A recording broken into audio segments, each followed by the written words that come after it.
नमो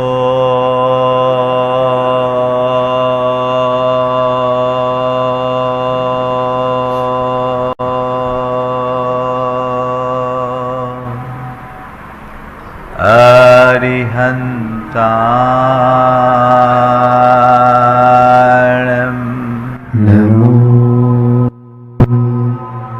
अरिहन्ताणं नमो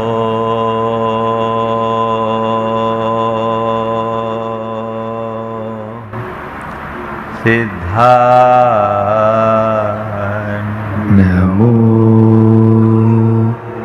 सिद्धाय नमो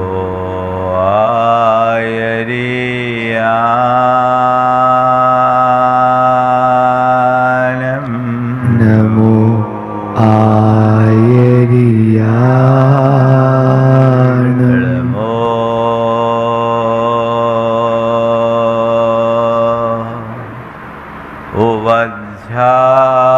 उवध्यायाय नमो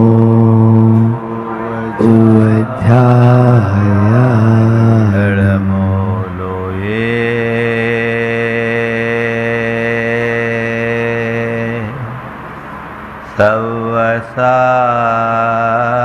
सवसाहुनं नमो लोये सवसाहुनं एषो पञ्चनमोयारो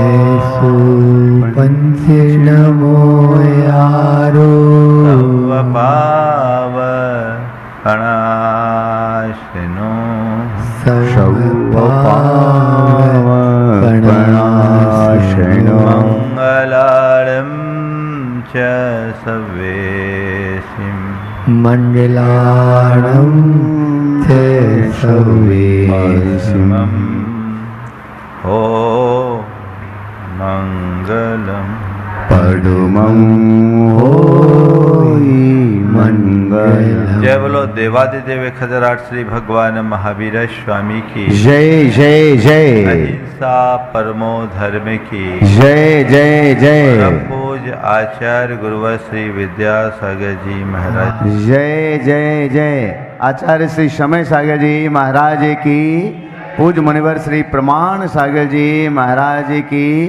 पूज्य मुनिवर श्री संधान सागर जी महाराज की, समस्त मुनि संघ की नमस्ते।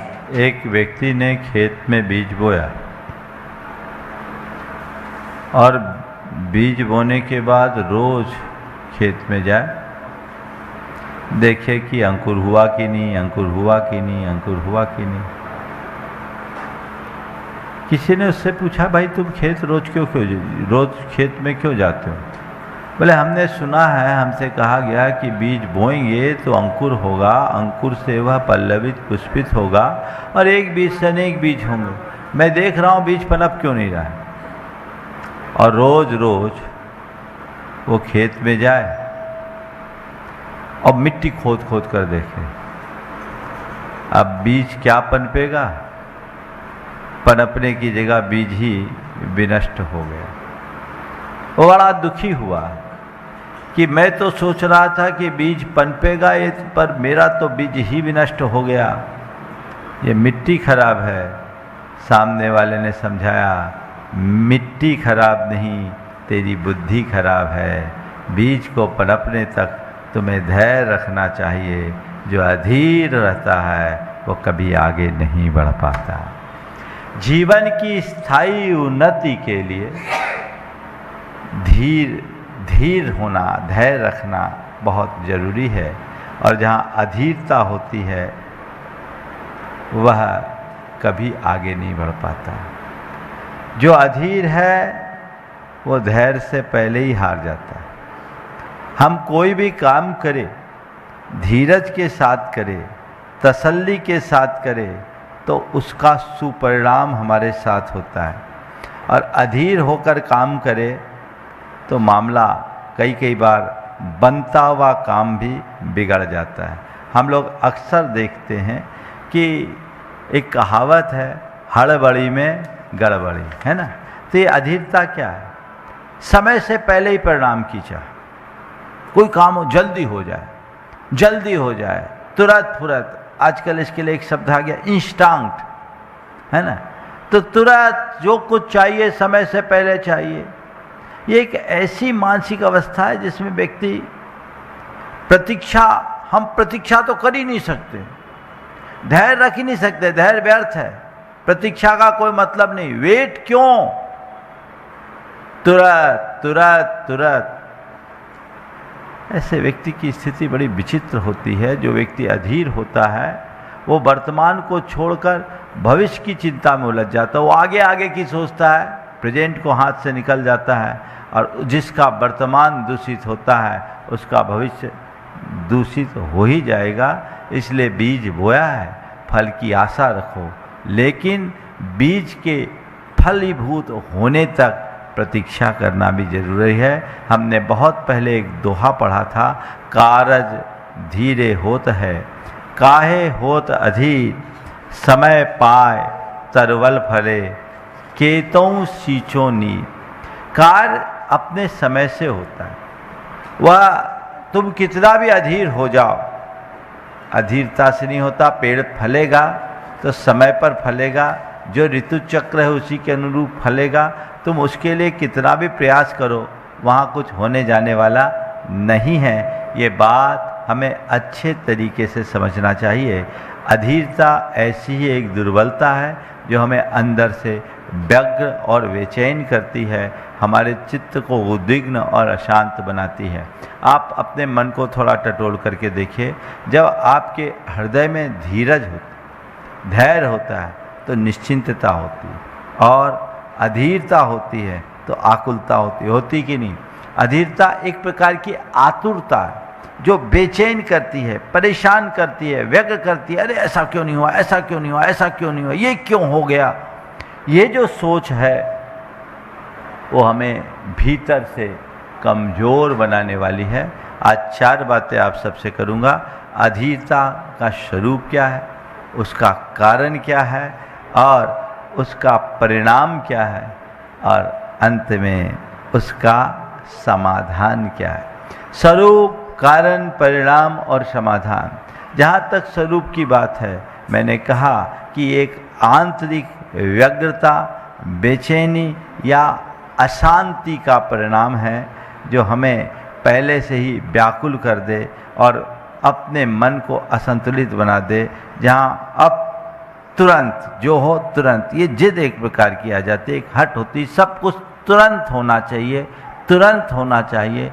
और तुरंत तुरंत के चक्कर में पड़ने वाले व्यक्ति प्रायः परेशान होते हैं। अब इसका कारण, अधीर हमारा मन होता है। क्यों होता है? सबसे पहला कारण है विकास की गति से मोह। कुछ लोग होते हैं जो सब कुछ जल्दी पा लेना चाहते हैं, सफलता तुरंत मिले, प्रयास किया नहीं, मुझे तुरंत मिलना चाहिए। किसी सवाल किया, उत्तर तुरंत मिलना चाहिए। कोई समस्या है, समाधान तुरंत होना चाहिए। भोजन है, भोजन भी तुरंत होना चाहिए, है ना। एक बार ऐसा हुआ, पति दफ्तर से आया और आकर के कहा, जल्दी खाना घाल, भूख लग रही। खाना घाल, भूख लग रही। पत्नी ने कहा, आए हो, बैठो, 10 मिनट रुको, थाली लगा रही। बोले मेरे पास इतना सब्र नहीं है, मुझे बहुत जोर से भूख लग रही है, तो अगर नहीं निकाल सकती 10 मिनट लगते तो मैं रेस्टोरेंट में जाके खा। पत्नी ने कहा, कोई बात नहीं, 5 मिनट रुको, मैं भी कपड़े चेंज करके आ रही हूं। तुम चलो तो मैं भी चलता। ये क्या है? तुरंत तुरंत तुरंत तुरंत तुरंत लोगों की ये दशा होती है। और प्राय ये अधीरता कई तरह की उलझनें उत्पन्न करती है। बच्चों ने परीक्षा दे दी, अब परिणाम, जब रिजल्ट निकलेगा तो निकलेगा, पास होंगे फेल होंगे, कब रिजल्ट आएगा, क्या होगा, कैसा होगा, कैसा। अरे भैया, तूने पेपर लिख दिया, ठीक है, अब पेपर लिख दिया तो आएगा, रिजल्ट जब आना होगा तब आएगा। अब उसको लेकर तू अभी से उलझ करके बैठा रहेगा तो क्या होगा। तुमने अपना चलना शुरू किया, तुम एक सही दिशा में चल रहे हो, विकास की गति है, लेकिन हमको तुरंत चाहिए, ऐसा करने से काम होगा क्या? एक आदमी ने अपना व्यापार शुरू किया, शुरुआत में धंधा बहुत अच्छा चला, और धंधा चला तो जो उसकी अपेक्षा थी उससे कहीं ज़्यादा अच्छा चला। उसने अपना कैलकुलेशन बना लिया, और ये कैलकुलेशन बनाया कि मेरा अगले साल इतना टर्नओवर होना चाहिए, और उस टर्नओवर के हिसाब से हर महीने का उसने एक हिसाब लगा लिया कि महीने का टर्नओवर इतना तो साल का टर्नओवर इतना होगा। अब वो लग गया कि इतना टर्नओवर चाहिए, तो ऐसा कोई चीज़ें ऐसी तो नहीं कि मशीन में एक बार हमने चीज़ें डाल दी तो सब चीज़ें हो जाए।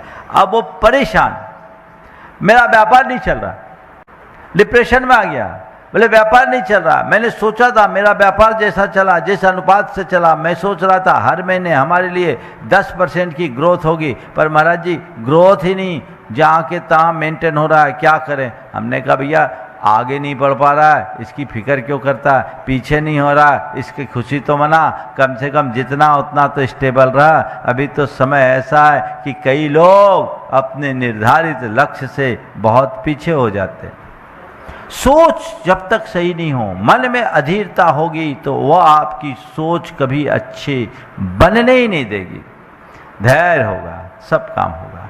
तो पहला कारण विकास की गति को से मोह, हर चीज को जल्दी पा लेने की इच्छा, ये जब तक मन में बनी रहेगी हड़बड़ी होगी, और जहाँ हड़बड़ी होगी वहाँ गड़बड़ी होगी। दूसरा है अति अपेक्षाएं। हमारे मन में अपेक्षाएं बढ़ जाती है, और जब अपेक्षा समय से अधिक हो जाती है धैर्य टूटता। हमने कोई चीज़ के लिए सोचा ये काम इतने समय तक हमको कर लेना है, अब नहीं। अब एक सज्जन अपनी बेटी की शादी के लिए परेशान, आजकल ज़्यादातर लोग परेशान हैं। हमने कहता है इतने परेशान क्यों, हम ही लोगों के रास्ते को अपना लो, फिर सोचने की बात नहीं। पर चिंता मत करना, हम लोग इस रास्ते को इसलिए अंगीकार नहीं किए कि हमारी शादी नहीं हुई, हमें करनी नहीं थी इसलिए हुए, है ना। तो ये जिसकी नहीं हो निकलेगा तो फिर भी सफल नहीं होगा, लेकिन जिसके हृदय में बैराग होगा उससे सफल और कोई दूसरा नहीं होगा। तो परेशान कि बेटी का संबंध नहीं हो रहा, बेटी का संबंध नहीं हो रहा, बेटी का संबंध नहीं हो रहा। बहुत दिन से महाराज जी को उपाय बताइए। हमने बोला क्यों परेशान हो रहे? बोले कितने साल की उम्र हो गई? बोले महाराज जी 30वां लगने वाला है। हम बोले तुम्हारी शादी कितने साल में हुई थी? बोले 30 साल में हुई थी। तो हम बोले बराबरी तो है, चिंता करने की क्या जरूरत। जब तुम खुद की शादी 30 साल में किए और उसको स्वीकार कर रहे हो, तुम्हारी बेटी के लिए 30, अरे महाराज उसकी सारी सहेलियों की हो गई। बोले हो गई तो हो गई, अब जब होना होगा तभी ना होगा, तुम प्रयास तो करे। बोले महाराज इसीलिए तो आया हूँ, बात चलती है और अटक जाती है। बोले जब होना होगा तभी होगा। तुम दूसरों के साथ अपनी अपेक्षाएं मत जोड़ो, इन सब चीज़ों को समय के हिसाब से स्वीकार करोगे तो तुम्हारे अंदर की अधीरता समाप्त हो जाएगी। तो जब हम अति अपेक्षाएं अपने मन में जगा लेते हैं तो अधीर हो उठते हैं। और तीसरा कारण है भय और असुरक्षा का भाव। जब मन में किसी प्रकार का भय होता है, अरे कोई छूट ना जाए, कुछ खो ना जाए, कोई हम पर अटैक ना कर दे, किसी तरह का नुकसान ना हो जाए, तो वहाँ बड़ी अधीरता होती है। आदमी उस समय सहज नहीं रह पाता, व्याकुल हो जाता है। तो ये जो चीज़ें हैं वो हमारे मन को अंतरंग से तोड़ देती है, कमज़ोर बना देती है, तो हम अधीर हो जाते हैं। और चौथा कारण है अविवेक। अविवेकी व्यक्ति हड़बड़ उतावला होता है, और उस उतावलेपन में कई बार अपने उपकारी को भी नुकसान पहुंचा देता है। वो कहानी आप सबको पता है, जो कहानी एक नेवले और सांप वाली कहानी है। घर का नेवला जो घर के परिवार के सदस्य के रूप में था, और बच्चे को एक सांप डसने के लिए आ रहा था। नेवला ने देखा और सांप का काम तमाम कर दिया, यह सोचकर कि मेरे इस कृत्य की मुझे शाबाशी मिलेगी। वो दरवाजे पे खड़ा हो गया। उसकी घर की मालकिन कुएं से जल लेकर घड़ा लेकर आ रही थी। देखी मुंह में खून से सना नेवला है, उसे लगा कि जरूर इस नेवले ने मेरे बच्चे के साथ छेड़खानी की है। और आओ देखा न ताओ, पानी का घड़ा उस नेवले पर पटक दिया। नेवले के प्राण पखेरु उड़ गए। अंदर घर कमरे में जाके देखी, उसका बच्चा आराम से खेल रहा है और एक भयानक विषधर के टुकड़े टुकड़े उसका छत विक्षत शरीर दिख रहा है। तब उसे समझ में आया, अरे मैंने कितनी जल्दी कर दी। तथ्यों को जाने बिना निर्णय लिया। काश मैंने सोच समझकर काम किया होता। ये नेवला कितना उपकारी, मेरे परिवार के सदस्य की तरह रह रहा था और मेरे बच्चे की जान आज उसने बचाई, पर मैंने अपने अविवेक से प्रेरित होकर थोड़ी सी हड़बड़ी की और ये हो गया। आप अपने अनुभवों को ध्यान रखें। आपके जीवन में ऐसे अनेक अनुभव होंगे जिसमें आप ये महसूस कर रहे होंगे कि मैंने हड़बड़ी में गलत जवाब दे दिया, हड़बड़ी में गलत निर्णय ले लिया, हड़बड़ी में गलत स्टेप ले लिया, हड़बड़ी में हमने गलत व्यवहार कर दिया, मुझे ऐसा नहीं करना चाहिए था। आएगा, आपके मन में आएगा। अगर व्यक्ति विवेकी होगा तो कोई जल्दी नहीं करता, वो हर बात को बड़े इत्मीनान से करता है, सोच समझ कर करता है। और कुछ लोग ऐसे होते हैं, पहले बोलते हैं बाद में सोचते हैं। जो बोलने से पहले सोचते हैं वे कभी विफल नहीं होते, और बोलने के बाद सोचने वालों की दशा सोचनी बन जाती है। सोचकर बोलो, विवेक से काम करो। अविवेक का काम क्या? अविवेक में अतिरेक होता है, वह हमारे जीवन को बेहद नुकसान पहुंचाता है। इसलिए अपने जीवन को विवेक के साथ मंडित रखना चाहिए। तो ये कारण हमारे सबके अधीरता का कारण है। कोई भी है तो परिणामों से मोह, अति अपेक्षा और आपके जाकर भय, असुरक्षा और अविवेक, ये चार ऐसे सबल कारण हैं जो हमारे मन को अधीर बनाते हैं। और उसका परिणाम क्या है? निर्णय में त्रुटि। अधीरता में लिया गया निर्णय प्रायः पश्चाताप का कारण बनता है। कोई भी निर्णय आप हड़बड़ी में लोगे, गड़बड़ी होगी, बाद में पछताओगे, अरे जल्दबाजी कर दी, थोड़ी सी समझदारी रखी होती तो ठीक होता, हम चूक गए, ये चूक ठीक नहीं है, ये हमारे लिए ठीक नहीं है। इस तरह के भाव मन में आते रहते हैं। इसलिए जब कभी भी अधीरता की बात आए, थोड़ा ठंडे मिजाज से सोचो। अच्छा निर्णय हो, कोई बड़ा निर्णय हो, एक मन में ये निर्णित कर लो कि कोई भी निर्णय हड़बड़ी में नहीं लेंगे। थोड़ा स्पेस होना चाहिए। जरूरत क्या है? तुरंत के तुरंत निर्णय लेना। त्वरित निर्णय तभी लेना चाहिए जब हमारे पास कोई दूसरा विकल्प नहीं हो। कई मौके ऐसे आते हैं जिसमें हमें स्पॉट पर तुरंत निर्णय लेना पड़ता है, तो तुरंत निर्णय लें। पर तुरंत निर्णय लेने में भी जिनको औचित्य का बोध होता है, जो प्रत्युत्पन्नत्व के धनी होते हैं, उनका हर निर्णय सही होता है। कदाचित कोई गलत निर्णय भी हो जाए तो उसे सही साबित करने में समर्थ हो जाते हैं। लेकिन जिनका विवेक अजागृत होता है, वे हड़बड़ी में, उतावली में आकर कोई भी निर्णय लेते हैं, वो निर्णय दुखदायी बन जाता है। ऐसे निर्णय से बचें। तो जब भी आप ऐसा काम करेंगे, आपके गलत निर्णय होंगे, तो गलत निर्णय का परिणाम गलत होता है। एक गलत निर्णय जीवन को बहुत पीछे ले जाता है। कई ऐसे मौके आते हैं, चाहे आप किसी व्यापार से संबंधित हो या अन्य पारिवारिक निर्णय हो या अन्य किसी प्रकार के सामाजिक व्यवहार का निर्णय हो, अथवा अपने कार्य क्षेत्र का और भी कोई प्रसंग हो, आपने जल्दबाजी में निर्णय लिया और वो निर्णय जीवन भर के पछतावे का कारण बन जाता है। एक निर्णय लिया और वो कारण बन गया।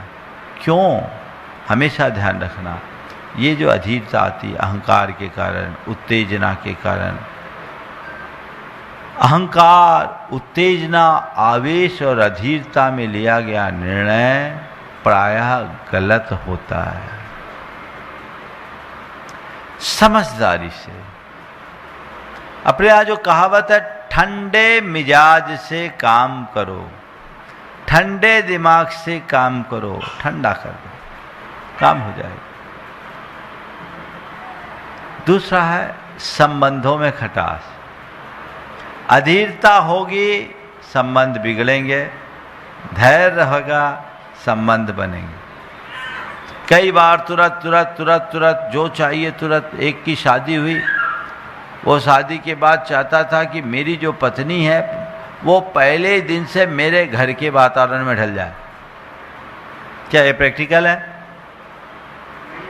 भाई 25 साल की उम्र में जिसका विवाह हुआ, 25 साल में वो जिस संस्कार और परिवेश में पली बढ़ी, उसका असर एक दिन में तो बदलेगा नहीं। उसके घर के और और सोच में और जीवन शैली में और उसके ससुराल की सोच और जीवन शैली में जमीन आसमान का अंतर था, और दोनों में इतना बड़ा अंतर। अब पति चाह रहा है कि मेरी पत्नी पहले ही दिन से सब एडॉप्ट कर ले। उसने पत्नी से कहा, देख तुझे अब मेरे घर में ढलना होगा, यहाँ की व्यवस्था के अनुसार चलना होगा। पत्नी ने अत्यंत विनम्रता से कहा, मैं कोशिश करूँगी, मैं अपना 100% देने का प्रयास करूँगी। मैंने तय कर लिया, अब मेरा यही घर है और मुझे यही सब कुछ ठीक करना है, पर इसके लिए मुझे थोड़ा समय दो। अब वो उतावला, मेरे पास समय नहीं है, तुझे तुरंत बदलना होगा, तुझे बदलना होगा, तूने आज ये नहीं किया, तूने वो नहीं किया, और शिकायतें करना शुरू कर दी। नतीजा ये निकला कि पत्नी पूरे जीवन भर रहने के लिए आई थी, 2 महीने में वापस अपने घर जा बैठी। होता है। अधीरता संबंधों में खटास उत्पन्न करती है। और देखिए कैसा होता है, बच्चों के साथ आप लोग बहुत अधीर हो उठते हैं। बच्चों की कोई गलती आपको सुनने में आई, आप तुरंत उसकी कार्रवाई करते हैं, उनको झड़क देते हैं, उनको डांट फटकार कर देते हैं, 100 तरह के आरोप लगा देते हैं। फिर क्या होता है? थोड़े दिन बच्चे सुनते हैं, बाद में वो भी टका सा जवाब दे देते हैं, और थोड़ा संस्कार हो तो कहते हैं इनकी तो आदत ही हो गई, सुन के अनसुना कर देते हैं। आपकी प्रासंगिकता खत्म, और उसके मन में आपके प्रति जो श्रद्धा भाव होना चाहिए वो समाप्त हो जाए। एक गलती पर 10 बार टोकने की जगह 10 गलती पर 1 बार टोकने का अभ्यास करो। आप लोग क्या करते हो? धैर्य से सामना करते हो या अधीरता से? देखो, एक धैर्यवान व्यक्ति अपने संतान को कैसे ट्रीट करता है। एक जौहरी का 25 साल का बेटा कचरे के ढेर में लौट रहा था, और ऐसे जैसे कोई शराब पी लिया। लोगों ने आकर जौहरी से कहा कि तुम्हारे बेटे को क्या हो गया, देखो पागलपन का दौरा तो नहीं आया, शराब तो नहीं पी लिया, वो कचरे के ढेर में लौट रहा है। जैसे उसने सुना, लोगों ने बोला ऐसा हो नहीं सकता। बोले आप देखिए, जाकर देखिए बेटा लौट रहा है। बोले मुझे जाने की जरूरत नहीं, बेटा आ जाएगा। बेटा घर आया, धूल धूसरी, पूरा कपड़ा खराब। अब घूरे पे लौटेगा तो क्या होगा? उन्होंने ये नहीं कहा कि बेटा तू घूरे पर क्यों लौट रहा था। उन्होंने आते ही पूछा, बेटा तू ठीक तो है? बोले हाँ ठीक हूँ। तेरे कपड़े इतने गंदे क्यों हो गए? बोले पिताजी उस घूरे पर मैं लौट रहा था। बोले क्यों लौटा? क्यों लौटा? बोले मुझे उसमें एक हीरा दिखाई पड़ा, मुझे उसमें एक हीरा दिखाई पड़ा, सोचा सीधे सीधे उठाऊंगा तो लोगों को संदेह हो जाएगा। मैं लौटा और धीरे से उठा लिया। मैं लौटा और धीरे से उठा लिया। तो जौहरी का बेटा यदि कचरे के ढेर पर भी लौटेगा तो हीरा ही निकालेगा, ये विश्वास तुम्हारे अंदर होना चाहिए। धैर्य रखो। दूसरा होता तो दरवाजे पे आते, क्या शकल बना रखी है तूने अपनी, सारी इज्जत मेरी मिट्टी में मिला दिया, ये हाल है तो। जवान बेटा घूरे पे लेटता, क्या पागलपन छाया, दारू पी के आया था क्या? शायद ऐसा ही लेक्चर सुनाओगे। क्या होगा? संबंधों में खटास। एक आदमी अपनी एक नई कार लेके आया, मर्सिडीज थी। कार घर के बाहर खड़ी थी। बेटा कुछ कार पर लिख रहा था। उसका 4 साल का बच्चा था, कार पर कुछ लिख रहा था। बाप को गुस्सा आया, उसे लगा कि बेटा कार पे स्क्रैच कर रहा है। वो कार पे स्क्रैच नहीं, उसकी छाती में स्क्रैच आ गई। और कार वालों का यही हाल होता भी है। तो स्क्रैच कार पर नहीं आई, छाती पे आई और उसने एक बड़ा सा पत्थर उठाया और उस बच्चे के हाथ में दे मारा। खून आने लगी, उंगलियां उसकी 3 उंगलियां पिचुर गई। लेकिन तब उसे पश्चाताप हुआ देखकर, क्योंकि बेटा खनोच नहीं लगा रहा था, वो चौक से लिख रहा था, पापा आई लव यू, पापा आई लव यू। आप इतनी महंगी कार लेकर आए हो। बेटा तो पिता के प्रति अपने प्रेम की अभिव्यक्ति कर रहा है और अविवेकी बाप अपनी अधीरता से प्रेरित होकर उसकी उंगली को नष्ट कर रहा है। अब उसे पश्चाताप हो रहा है। अब होगा क्या?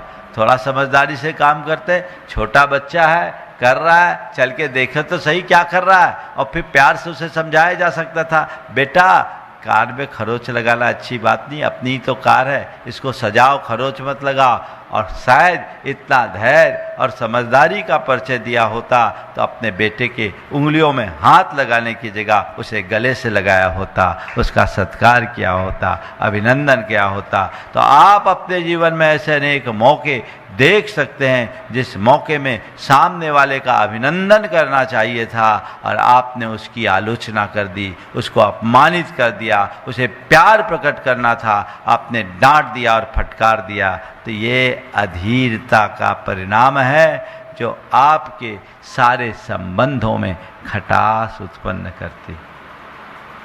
फिर अधीर होंगे तो तनाव होता है, मानसिक रोग होता है, क्योंकि किसी भी बात को लेकर रिजल्ट नहीं आया, रिजल्ट नहीं आया, रिजल्ट नहीं आया। एक व्यक्ति उनका स्वभाव बड़ा अधीर था, कोई घर से बाहर चला जाए जब तक लौट के नहीं आए परेशान, घर से बाहर जाए लौट के नहीं आए परेशान। अगर अगले ने 9 बजे लौट करके आने का कहा तो 8:45 से ही वो दरवाजे पे खड़े हो जाए, आया कि नहीं आया, बार बार रिंग करे, होता है। तो ये चीज़ें एक प्रकार की मानसिक बीमारी होती है। आप लोग कई बार अपने काम करते हैं, कोई चीज़ करते हैं, तुरंत उसका जवाब नहीं आता तो आपको बड़ी तकलीफ होती है। तो अधीरता से व्याकुलता और बेचैनी आती है, ये मन को रोगी बना देते हैं। अनेक प्रकार के मनोकायिक बीमारियां इस अधीरता से जन्म लेती है, इसलिए हमें इससे बच करके चलना चाहिए। और जब अधीर बनोगे तो आध्यात्मिक प्रगति रुक जाएगी, मन ही नहीं लगेगा, चित्त से बैठ ही नहीं पाओगे, मानसिक स्थिरता ही नहीं रहेगी। और ऐसी मानसिक स्थिरता के अभाव में कभी भी हम अपनी साधना नहीं कर पाएंगे। साधना तभी कर पाएंगे जब हम धैर्य से करेंगे। शिष्य ने गुरु से पूछा, गुरुदेव मैं 5 वर्ष से साधना कर रहा हूं, मुझे सिद्धि कब मिलेगी? बोले 10 वर्षों में। 10 वर्षों में। बोले मैं रात दिन एक करके करूं तो? मैं रात दिन एक कर करूं तो? बोले कभी नहीं मिलेगी। बोले क्यों? बोले जिसका मन अधीर होता है उसकी साधना कभी सिद्ध नहीं होती। साधना उसकी ही सिद्ध होती है जिसके मन में धैर्य होता है। समझ गए? अधीरता आगे नहीं बढ़ने देती। अब सवाल है इस अधीरता से मुक्त कैसे हों, जो सबसे महत्वपूर्ण है और मैं समझता हूँ उसके लिए आप लोग यहाँ उपस्थित हुए। सबसे पहली बात, धैर्य का अभ्यास करें। अपने कर्म यानी प्रयत्न पर ध्यान दे, परिणाम पर नहीं। मेरे हाथ में प्रयत्न है, परिणाम नहीं। मुझे जो करना था कर दिया, अब जो आएगा सो आएगा। परीक्षा दे दी, पेपर में जो लिखना था सो लिख दिया, अब रिजल्ट जो आना है सो आएगा। अब उसको लेकर अधीर होऊंगा तो क्या होगा? वो तो समय पर ही खुलेगा। अब मैं पास होऊंगा कि नहीं? कई लोग बच्चे लोग आते हैं, महाराज जी हम परीक्षा में दिए, हम पास होंगे कि नहीं होंगे? अरे जो होना होगा सो हो जाएगा, हम तुमको थोड़ी पास कर देंगे। कई जगह लोग इधर उधर घूमते फिरते भी है, इससे क्या होगा? तुम लिख दिए सो लिख दिए, अब कुछ होने वाला नहीं है। लेकिन अधीर व्यक्ति का मन ऐसे ही होता है। एक बच्चा भगवान के पास जाकर बार बार गुहार कर रहा था, हे भगवान मुंबई को भारत की राजधानी बना दे, मुंबई को भारत की राजधानी बना दे, मुंबई को भारत की राजधानी बना दे। एक आदमी सुना, बोले क्या क्या बोल रहा है रे?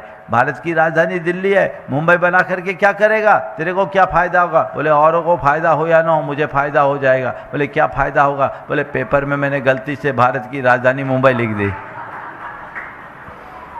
तो गलती की है, तुमने लिख दिया, अब ये क्या होगा? जो है सो है। अपने कर्म पर ध्यान दे, परिणाम पर नहीं। कर्मण्येव अधिकारस्ते मां फलेषु कदाचन की उक्ति को चरितार्थ कर दोगे, मन कभी अधीर नहीं होगा। सदैव इस वाक्य को अपने जीवन का सूत्र वाक्य बनाइए। मेरे हाथ में केवल प्रयत्न है, परिणाम नहीं। प्रयत्न मैं पूरी शिद्दत से करूं, परिणाम को सहज भाव से स्वीकार करूं। प्रयत्न में कमी नहीं, परिणाम पर बेचैनी नहीं। जो प्रयत्न मुझे करना है सो कर रहा हूं। लेकिन ये मानना है कि प्रयत्न के बाद परिणाम में समय लगता है। रोटी खाते ही खून नहीं बनता, टाइम लगेगा। प्रोसेस चल रहा है। तो जो मुझे करना है वो करना है। ये अगर हम ध्यान में रखें तो बहुत अच्छा काम हो सकता है। कई बार जब मन एकदम अधीर और व्यग्र होने लगता है कि अब मेरा नंबर आए। मैं देखता हूँ संकट समाधान में जब आप लोग बैठते हैं ना, जिनका नाम आया हुआ होता है वो बार बार सोचते मेरा नंबर कब आएगा। और जैसे जैसे घड़ी बढ़ने को होती है कि अब तो लगता है कहीं कट ना जाए, ऐसा कई अवसर। तो कई ऐसे खास मौके पर महाराज बोल रहे तब तक पर्चियां भी आ जाती कि लगा दे। तो जब मन अधीर होने लगे उस समय एक अभ्यास करें। किसी भी मौके पे जब आपका मन अधीर होने लगे तो गहरी सांस लें और अपने भीतर उतरें। डीप ब्रीदिंग शुरू करें।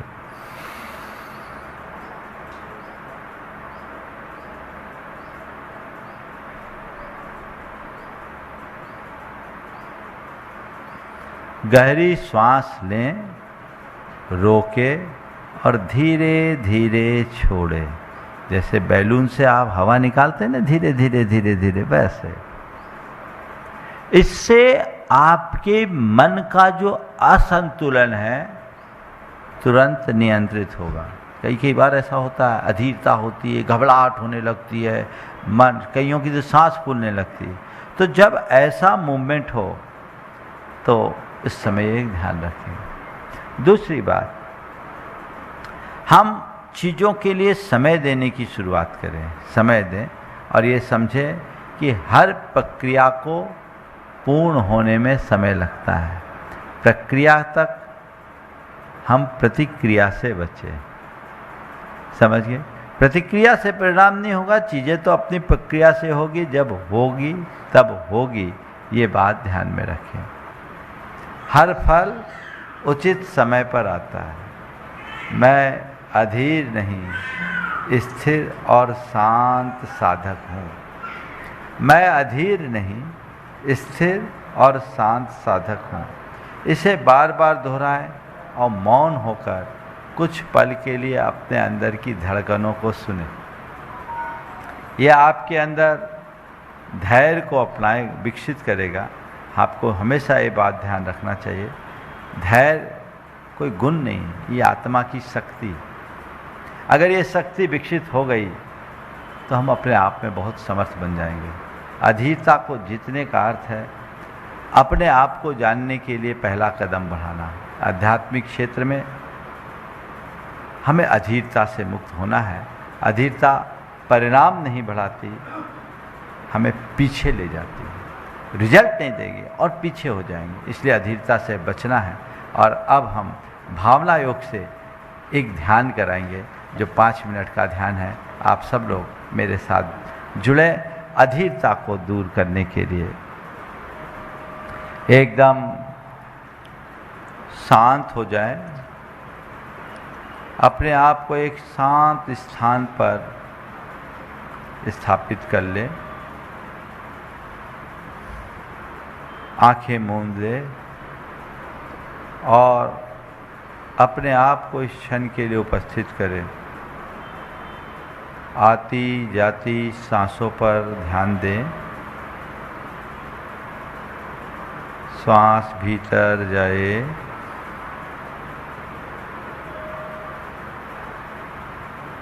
बाहर आए। श्वास भीतर लें, बाहर छोड़े। श्वास भीतर, श्वास बाहर। ऐसा अनुभव करें कि हर श्वास के साथ मन शांत हो रहा है। हर श्वास के साथ मन शांत हो रहा है। 3 बार गहरी सांस ले और सांस छोड़ते समय ये विचार करें कि मेरे अंदर की अधीरता बाहर जा रही है।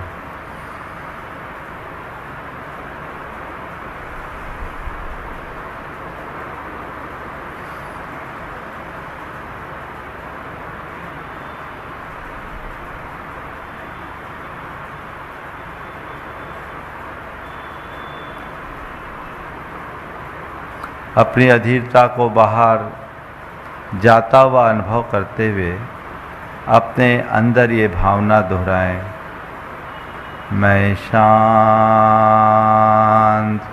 हूँ।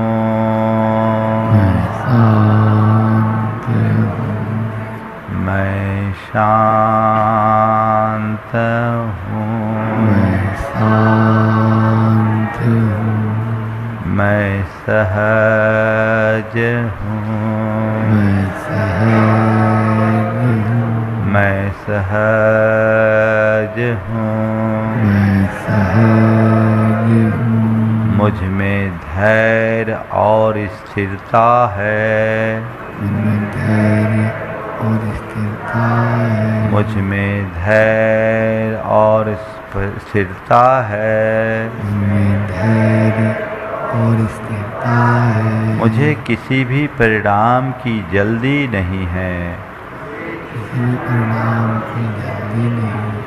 मुझे किसी भी परिणाम की जल्दी नहीं है। हर चीज अपने समय पर सुंदर होती है। हर चीज अपने समय पर सुंदर होती है। मुझ में धैर्य है। मुझ में धैर्य है। मुझ में धैर्य है।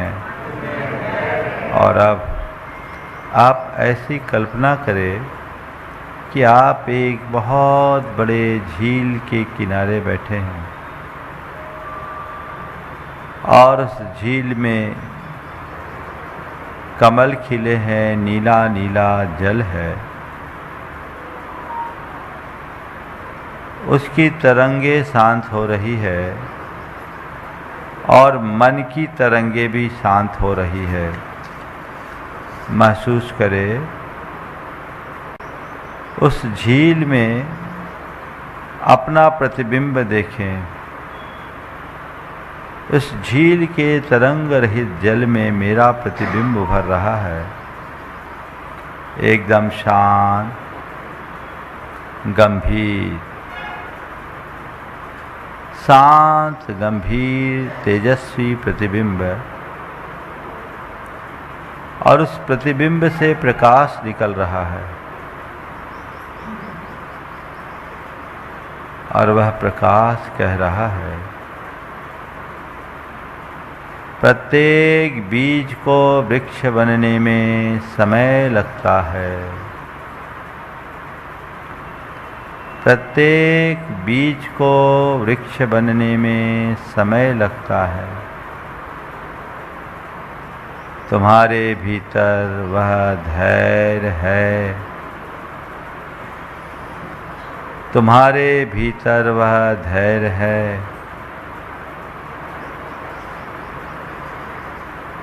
और अब अपने भीतर कहें, मैं अधीरता को पहचानता हूँ। मैं अधीरता को पहचानता हूँ, उसे स्वीकार करता हूँ और अब प्रेम पूर्वक मुक्त करता हूँ। मैं धैर्य हूँ, मैं धैर्य स्वरूप हूँ। मुझ में धीरज है, मैं धैर्य हूँ, समय के साथ बहता हूँ। मैं जीवन की प्रक्रिया को सहज स्वीकार करता हूँ। मैं जीवन की प्रक्रिया को सहज स्वीकार करता हूँ और अब सहज शांत हो जाएं। मौन अपने भीतर धैर्य को धारण करें। शांति, स्थिरता और अपनी आत्मा की उपस्थिति।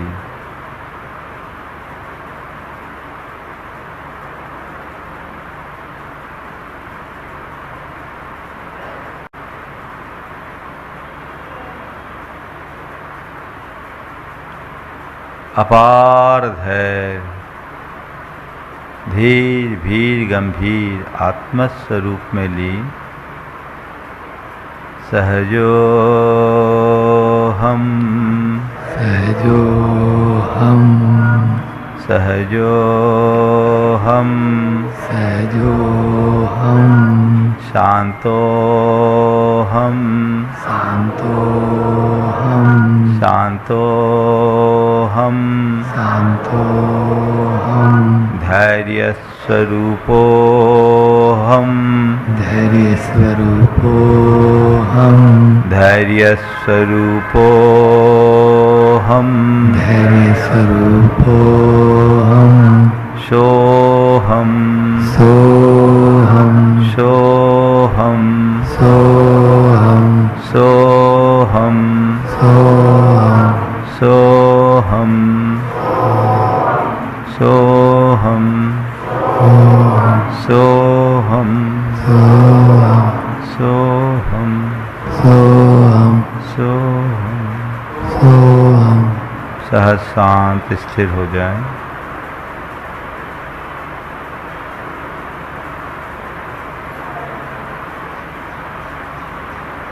मन को प्रसन्नता से भरकर आंखें खोले। गुरु चरणों में नमन अर्पित करें। आपस में जय जिनेंद्र बोलो। एक साथ सभी नमोस्तु महाराज जी। जय बोलो अहिंसा परमो धर्म की। परम पूज आचार्य गुरुवर श्री विद्यासागर जी महाराज की। भावना योग से आप लोग परिचित होंगे। मैं देखना चाहूँगा कितने लोग हैं इस सभा में जो भावना योग से परिचित हैं। बहुत अच्छा, बहुसंख्यक लोग हैं। बहुत सारे लोग ऐसे हैं जो भावना योग के नाम मात्र से परिचित होंगे और बहुत से कुछ लोग ऐसे भी होंगे जो भावना योग का अभ्यास भी करते होंगे। मैं देखना चाहता हूँ कितने लोग हैं जो भावना योग को अपने प्रैक्टिस में लेते रहे हैं। बहुत अच्छी बात है। जिस भावना योग की बात हम करने जा रहे हैं, जब भी योग की बात आती है तो हमारा ध्यान या तो योग के परंपरागत आसन से जुड़ जाता है, योगा जिसको आप लोग बोलते हैं, या फिर हमारा ध्यान पर चला जाता है। भावना योग का संबंध है न तो योगासनों से है और न ही ध्यान से। भावना योग का सीधा अर्थ है भावना का योग, अर्थात भावनाओं का पुट। यह हमारे तन को स्वस्थ, मन को मस्त और चेतना को प्रशस्त बनाने का अभिनव प्रयोग है। यह एक ऐसा प्रयोग है जिसके आधार पर हम अपने शारीरिक, मानसिक और चैतसिक स्वास्थ्य को ठीक कर सकते हैं। विगत 8-10 वर्षों से बहुत सारे लोग पूरे देश नहीं पूरे विश्व भर में भावना योग का प्रयोग कर रहे हैं और उनके जीवन में इसका चमत्कारिक प्रभाव भी दिख रहा है। मैं आपसे थोड़ी सी चर्चा करूंगा कि ये भावना योग है क्या और फिर उस भावना योग का प्रयोग भी करेंगे। भावना योग एक इतना सरल प्रयोग है जिसमें कुछ करने की जरूरत नहीं है, सब अपने आप हो जाता है। इस पूरे विज्ञान को समझने की हमें जरूरत है। एक वैज्ञानिक साधना है जो हमारी संस्कृति में सदियों से चले आ रही है। हम ये जानते हैं कि हमारा संपूर्ण जीवन हमारी भावनाओं से नियंत्रित और संचालित होता है।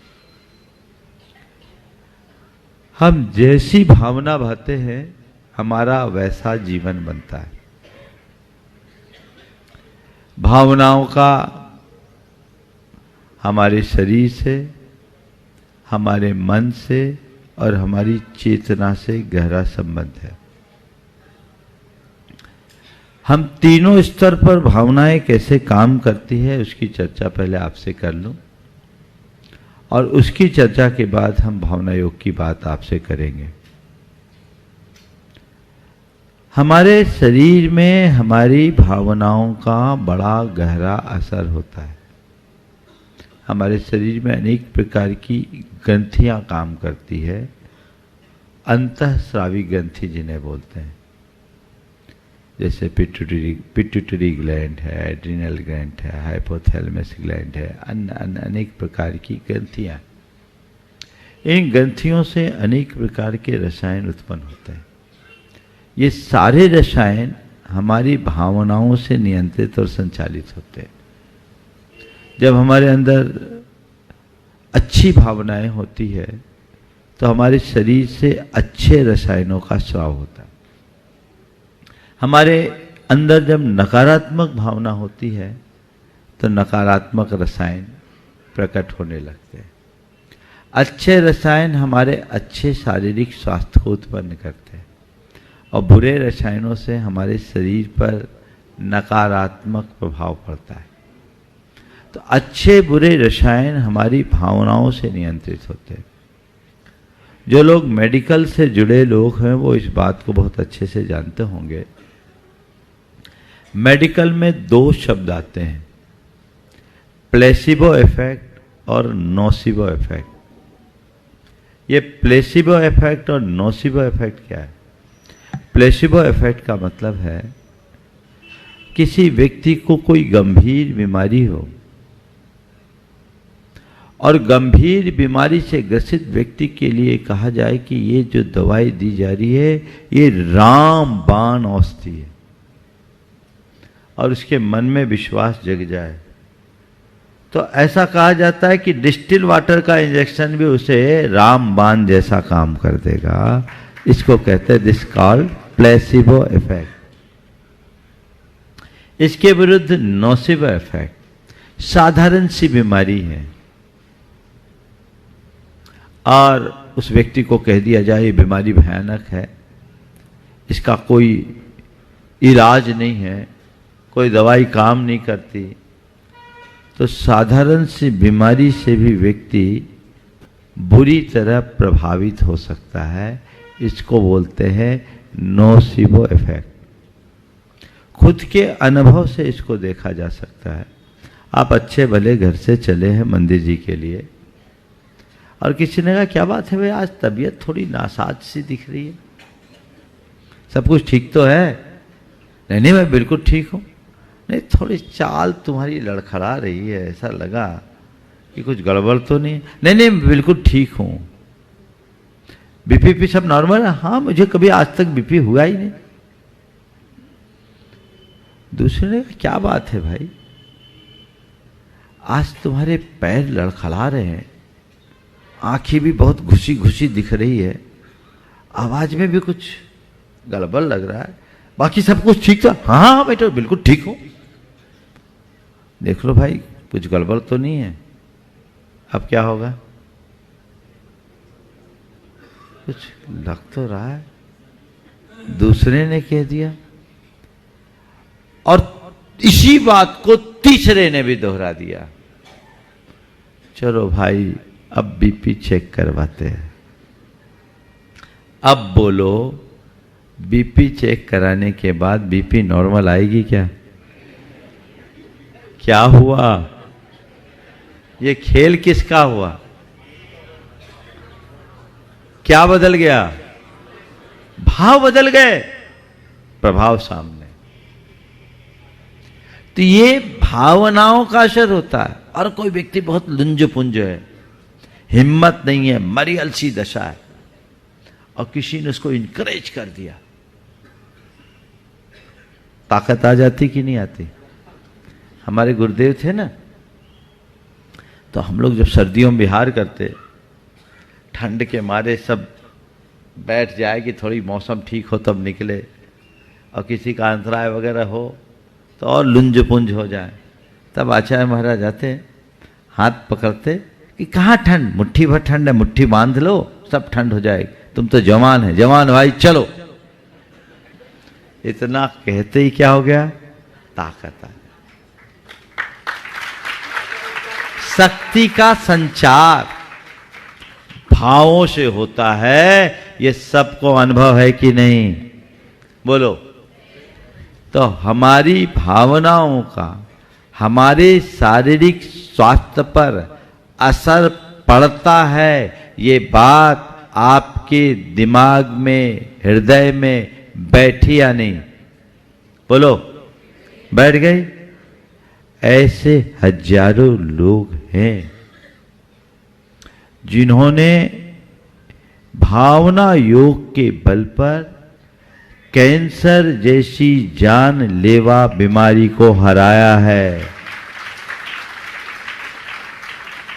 एक व्यक्ति जिसकी किडनी खराब, सप्ताह में 2 डायलिसिस करता था, नियमित भावना योग का प्रयोग किया, आज डायलिसिस बंद हो गई और शिखर जी की वंदना कर लिया। एक व्यक्ति जो वर्टाइगो से परेशान, जिसका कोई इलाज नहीं, ये सब निकाल के रखना भी, वर्टाइगो से परेशान, भावना योग किया, सारी दवाइयां छूट गई। थायराइड, ब्लड प्रेशर और ये सब बीमारियों वाले लोग तो, शुगर डायबिटीज वाले लोग तो भावना योग से मुक्ति पाए ही हैं। आप भावना योग को अगर YouTube में और प्रमाणिक ऐप में देखेंगे तो ऐसे सैकड़ों लोगों के उदाहरण उसमें है, आपको देखने को मिलेगा। समयानुसार अभी कुछ लोगों के मैं आपको दिखाऊंगा भी। एक प्रत्यक्ष प्रमाण मैं हूं। मेरा ये हाथ 1.25 इंच पतला हो गया था, मुझे पिच्छी भी भारी लगती थी, काम नहीं करता था। जांच करने पे मालूम पड़ा कि मेरी एक वेन सूख गई। अगर कोई डॉक्टर हो यहाँ तो वो जानेंगे, मेडिकल में उसका कोई इलाज नहीं, कोई वेन सूख जाए तो वो ठीक नहीं हो सकती। मैंने भावना योग के बल पर मेंटल रेडिएशन दिया, मेरा हाथ पूरा ठीक, और आज इस हाथ से ज़्यादा इस हाथ में स्ट्रेंथ है, और आप कह नहीं सकते कि कोई हाथ मोटा और पतला है। भावना योग के बल पर हम अपने अंदर बहुत बड़ा बदलाव ला सकते हैं। हालांकि शरीर के स्वास्थ्य के लिए मैं भावना योग की बात कम करता हूं, और आप सबसे भी मैं ये कहूँगा कि मेरी बात सुनकर आप दवाइयाँ बंद करके भावना योग मत कर देना, मेडिकल एड लेना। लेकिन मैं इतना कहता हूँ कि दवा के साथ दुआ भी काम करती है, इसे याद रखना। और यदि आप भावना योग करते रहोगे तो आपकी दवाइयाँ छूट जाएगी, ऐसा मेरा पक्का विश्वास है। दूसरा चरण, भावना योग के साथ मन का संबंध। मन में चिंता, डिप्रेशन है ना, कई लोग हताशा से भर जाते हैं, सुसाइड तक का भाव मन में जग जाता है। ये जितनी भी साइकोसोमेटिक प्रॉब्लम्स है, ये मानसिक है। इनको हम भावना योग के बल पर नियंत्रित कर सकते हैं। ये जितने भी बायोपोरल डिसऑर्डर्स है, इसमें भी हमारी अंतःस्रावी ग्रंथियां काम करती है। अगर हम भावना योग करें, अपनी भाव दशा को बदलें, अपनी नकारात्मकता को सकारात्मकता में परिवर्तित कर दें, तो इन सब प्रॉब्लम से हम बहुत आसानी से बाहर आ सकते हैं। अनेक लोग जो डीप डिप्रेशन में डूबे हुए थे, भावना योग के बदौलत बाहर आए। कुछ लोग जिनने सुसाइड तक का अटेम्प्ट कर लिया था, भावना योग से आज वो स्वस्थ जीवन जी रहे हैं। आप नियमित करें। एक अनुभव की बात कहता हूं। कोई आदमी बड़ा हताश निराश बैठा है, मायूस है, आंखों में आंसू है। ये कैसे होता है, इसका विज्ञान मैं आपको बताता हूं। हमारा जो मन है ना, ये दो प्रकार का है। एक चेतन मन और दूसरा अचेतन मन। चेतन मन यानी हमारा ये जो प्रकट मन है, और अवचेतन मन जिसे सबकॉन्शियस माइंड कहा जाता है, जो दिखता नहीं है पर करता वही है। हमारी जितनी भी एक्टिविटीज है उसमें चेतन मन का रोल 10% है, 90% भूमिका अवचेतन मन की। मनोविज्ञान ये कहता है कि हम चेतन मन के माध्यम से जो भी एक्टिविटीज करते हैं, देखते हैं, सुनते हैं, सोचते हैं, महसूस करते हैं, उन सबके संस्कार हमारे सबकॉन्शियस माइंड पर, हमारे अवचेतन मन पर जम जाते हैं। अवचेतन मन में जो संस्कार जमते हैं वही फिर व्यक्त होकर हमारे चेतन मन के माध्यम से प्रकट होते हैं। मतलब यह है कि हम जैसा देखते हैं, सोचते हैं, महसूस करते हैं, अनुभव करते हैं, वैसे संस्कार हमारी चेतना में जमते हैं और वही संस्कार कालांतर में फलित होकर हमारा अच्छा बुरा जीवन बनाते हैं। आजकल इसके विषय में कहा जाता है थॉट्स बिकम्स थिंग्स। विचार साकार होते हैं। ये आज की भाषा है, पर ये हमारी मूल चीज है। हमारी संस्कृति में कहा गया यद भाव्यते तद भवति। हम जैसी भावना भाते हैं वैसा हमारा जीवन बनता है। क्या हुआ? थॉट्स बिकम्स थिंग्स और यद भाव्यते तद भवति। इसमें अंतर क्या है? भाषा का अंतर है। पर थॉट्स बिकम थिंग्स आपको जल्दी समझ में आती है क्योंकि वो पश्चिम से आई, और यद भाव्यते तद भवति ये आपको थोड़ा देर से समझ में आती है क्योंकि अपनी चीज है ना।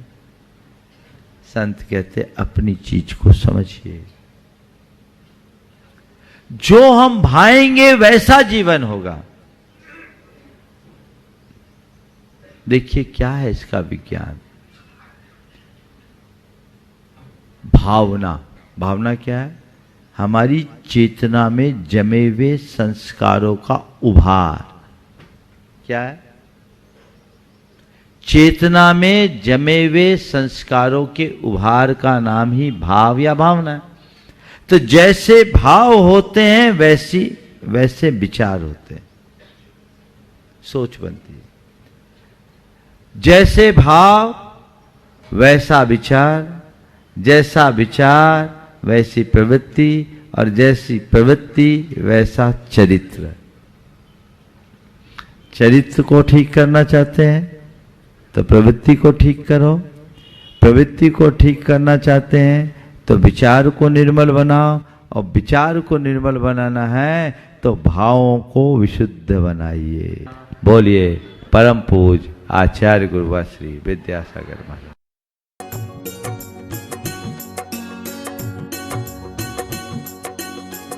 राष्ट्रीय राजधानी दिल्ली से 144 किलोमीटर दूरी